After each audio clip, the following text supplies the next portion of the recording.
Départ au galop. Nous allons affiner les aides. On va donner un peu de finesse. Alors pourquoi le départ au galop? Parce que le départ au galop, c'est révélateur. C'est facile et quand on réussit un départ au galop ou les départs au galop, on se forme soi-même et on forme le cheval.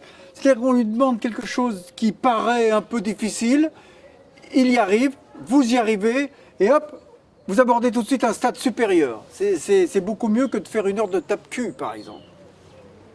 Si, c'est beaucoup mieux. La cravache à l'intérieur, ça aide un peu.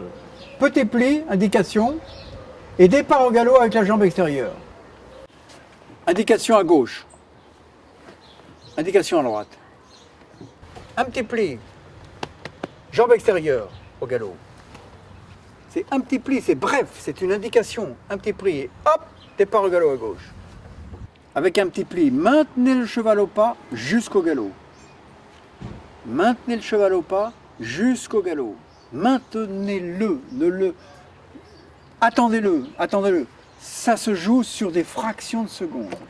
On cherche la subtilité, on cherche la brièveté.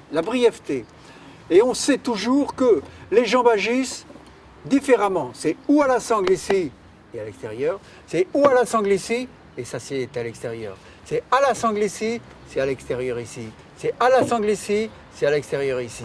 Tous vos schémas doivent correspondre à cela. Et ils se vérifient dans le départ au galop du pas. Alors, ne pas abandonner les rênes, hein, tenir un peu le cheval. D'ailleurs, pour le pousser, il faut le tenir un peu. C'est l'intérêt du départ au galop, du pas au galop. Mais c'est une question de dressage, une question de langage. Vous pouvez faire hop, galop, hop. Allez, galop, galop. Ça vous aide considérablement. Les chevaux sont intelligents.